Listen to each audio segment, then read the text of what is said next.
Good evening, church. I'd like to share with you our response to the most recent set of rules that have been set out by our local government regarding that which has been put in place for the combat of the spread of the coronavirus.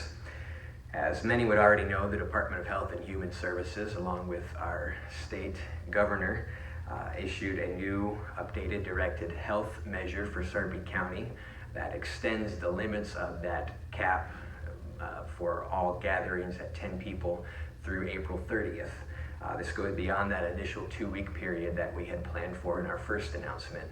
And so after much prayer and talking about it with Brother Mick and our deacons, we unanimously decided that we will continue with our online video format until that April 30th deadline. We'd ask that you read the letter that accompanies this video when it's sent out. Obviously, it's not an ideal situation for any church to be in. However, I am confident this is the position the Lord would have us take in this matter. The month of April, of course, is full of special events, not the least of which is Easter Sunday.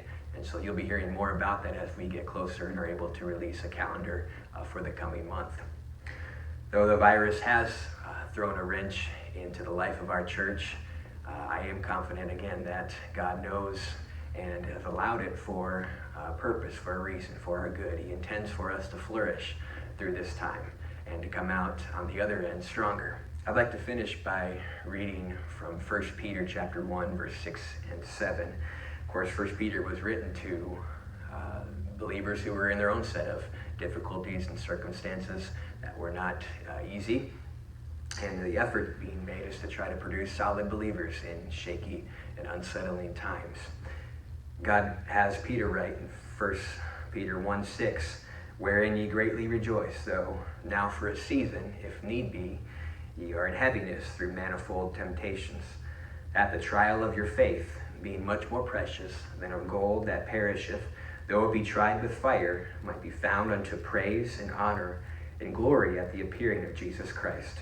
I don't know everything that God intends for us to accomplish during this time, but I do know He purposes it for our benefit, for our good.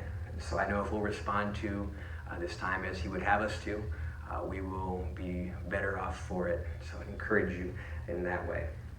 Thank you and have a good night.